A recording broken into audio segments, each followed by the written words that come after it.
রাগ থাকা ভালো, কিন্তু অতিরিক্ত রাগ থাকাটা ভালো না। তো আব্দুল মজিদ চাচা সৌদি আরব প্রবাসী, তার কিছু একটা ভুলের জন্য, অতিরিক্ত রাগের জন্য তার জীবনটা আর কি প্রায় তছনছ হয়ে গেছে, সংসারটা নষ্ট হয়ে গেছে। পরিবার এবং বউ এবং দুই ছেলে তাকে এখন গ্রহণ করে না, চিনে না। তো মানুষের রাগ থাকবে কম বেশি সবারই, এটা স্বাভাবিক। কিন্তু অতিরিক্ত রাগ থাকাটা আর কি এটা কোনো মতোই ঠিক না। এই অতিরিক্ত রাগের কারণে মানুষের জীবন আর কি ধ্বংস হয়ে যায়, একটা পরিবারের থেকে মানুষ বিচ্ছিন্ন হয়ে যায়। তো মজিদ চাচা সৌদি আরব প্রবাসী। তো যখন সৌদি আরবে ছিল তখন তার পরিবারের সাথে ঝগড়া কাজ্যা সব কিছু হইতো, মুখে সারাসিরি হয়ে যেত গা। তো তাদের সংসারে এক পর্যায়ে শান্তি ছিল না। তো লোকটা সৌদি আরব প্রবাসী, তার অতিরিক্ত রাগ আর কি। তো এই রাগ থাকার কারণে তার পরিবারের থেকে একটা সময় তিনি বিচ্ছিন্ন হয়ে যায়, যোগাযোগ বন্ধ হয়ে যায়। প্রায় 1 বছর তার পরিবারের সাথে যোগাযোগ থাকে না, তেমন একটা টুকটাক থাকে। তার ওয়াইফের সঙ্গে পরের টাইমে ঝগড়া হয়, এক পর্যায়ে ঝগড়া হইতে হইতে এক পর্যায়ে সে তার পরিবারকে তালাক দেয়। তো তার বউও সেই তালাক গ্রহণ করে মেনে নেয় আর কি মৌখিকভাবে।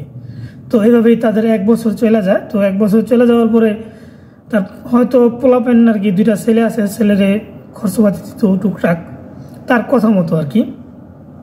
তাদের সংসারে তার যে ছেলে সন্তান আছে সেই সন্তানদের কথা মতো তাদেরকে টুকটাক খরচপাতি দিত। তো এক পর্যায়ে সে দেশে চলে আসে এয়ারপোর্টে বসে থাকে। এয়ারপোর্টে বসে থাকার পরে তার ছেলেরা, তার বউ তাকে নিতে আসে না।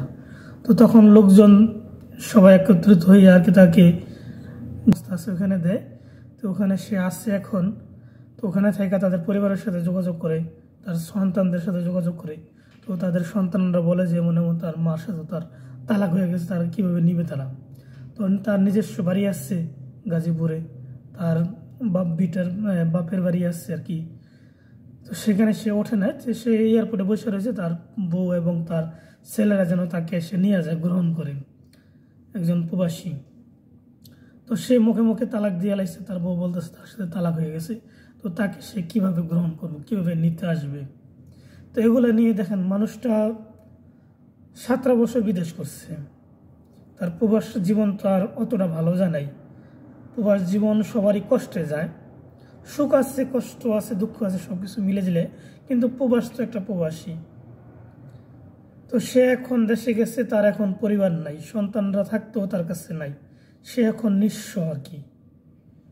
তো মানুষ যাদের আর কি অতিরিক্ত রাগ, তো রাগটা সবাই কন্ট্রোল করতে সহ্য গ্রহণ করবেন, যেন আপনার অতিরিক্ত রাগটার কারণে যেন জীবনটা ধ্বংস না হয়ে যায়।